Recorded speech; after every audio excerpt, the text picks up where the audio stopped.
Who are the Dogs making a big move with this week? Dean Legge from Dog Post got you covered as always over on the website. And here too, let's go over a couple of things that I talk about in our insider report for today. I'm going to link it down below. Make sure that you click on it and get your trial going on the website. Really, the biggest thing this week has been the $80 million facility that Kirby and company have unveiled to recruits. It's been something that has been talked about pretty much nonstop since the week started last Tuesday, the day after Memorial Day. So this has been a chance for Georgia to make a really big move with names that you've heard of, or if you haven't, you will hear about them. Barry Alexander, L.T. Overton, Oscar Delp. These are guys that Georgia hasn't nailed down yet. But they're Georgia's going to be in a real big fight with Texas A&M for Barry Alexander. I mean, he's the number 26 player in the country, and he's committed to Georgia. But he's a five-star kid that there's not a lot of guys that look like him. There's not a lot of players like him, and I think it's really an important moment for Georgia. When you look at when it's not just Georgia. I mean, Clemson's had a big week, Alabama's had a big week, and those are your competitors. And at the end of the day, they don't have what Georgia's got, which is a brand new facility. They have really nice facilities. I've been to both, but they don't have it brand new. And really, the recruits have been overwhelmed. I don't say that lightly. I mean, it's something that, it's been noticeable that guys like Michael Williams, Richard Young, Barry Alexander, Darius Smith, Marcus Washington. I mean, there's too many. We talk about so many different guys, Malachi Starks, Kamari Wilson, in the report, and we've got more reports coming, don't get me wrong, but there's just almost too many guys to mention.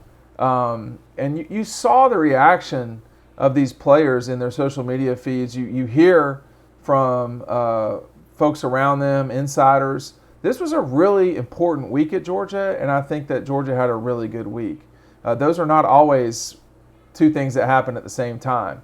But this start back from COVID has been, I think most people nationally in the recruiting world are talking about Georgia. And that's always a good thing. Now, will they continue to do what they've got to do to nail down this class? Who are the Fab Five? Are they going to get all those guys in the 2022 class? How are they setting up for the 2023, 24, and 25 classes? Those guys, people from all of those classes were in Athens this weekend. And we just have not seen a lot like this through the years because there's not been a delay in guys coming on campus. There's not been a brand new facility. When these guys have official visits, that's a little bit different of a visit to a school than, just visiting to camp or visiting to hang out during the week. The official visits are very structured. You're meeting with your, position coach. You're meeting with the offensive coordinator, defensive coordinator, the head coach. There's functions for your parents at the head coach's house. You're going out downtown to see what Athens is like. You're seeing what your potential school would be like. This weekend has been the first chance for Georgia to nail down guys. I mean, Gunnar Stockton's been committed to Georgia for a while. This is the first time he's been able to go on campus in an official way, and he's using it as his official visit. And this is going to sound boring and sort of repetitive, but this will set up the future of the program because there's not been the 21 class that just signed. They're going to Georgia and they don't really know what they're getting into in many ways. The 22 class has the ability to be fully recruited. And what they're seeing and what the 21 class is going to get when they get there, I guess, is, the 21. I'm getting the years confused. It gets kind of confusing because the way that the shifting has occurred in recruiting. But, you're talking about Lamborghini leather on the locker room. The way that the locker room seats, the way that everything is so clean has really been impressive. I mean, Georgia is really doing a good job of marketing it in person and really on social media too. I do want to read this quote from Denali Morissette, which is, they have this one room where it's filled with salt water and you're supposed to lay in it. Every 15 minutes you sleep is like 3 hours of sleep. I still can't believe they have that, but that's the first thing I'm going to try out when I get to Georgia. I need this in my house. I need the 15-minute to 3-hour ratio of sleep, because I would be working until about 3 o'clock in the morning and I'd be good.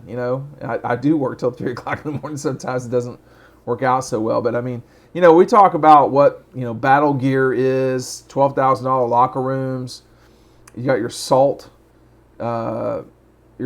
treatment. I mean, it's all sorts of crazy stuff that's going on there. And it's all in our report. And it's talking about which guys Georgia really did a good job with this weekend. I mean, who went bowling with a high-level recruit? Who hung out with Barry Alexander quite a bit during the time that he was in Athens? Did they make a move with anyone?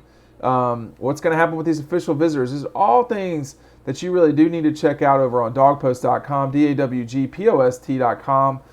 Click on the link below right now, and you'll be sent right to the article. Thanks for watching. We'll see you on the website.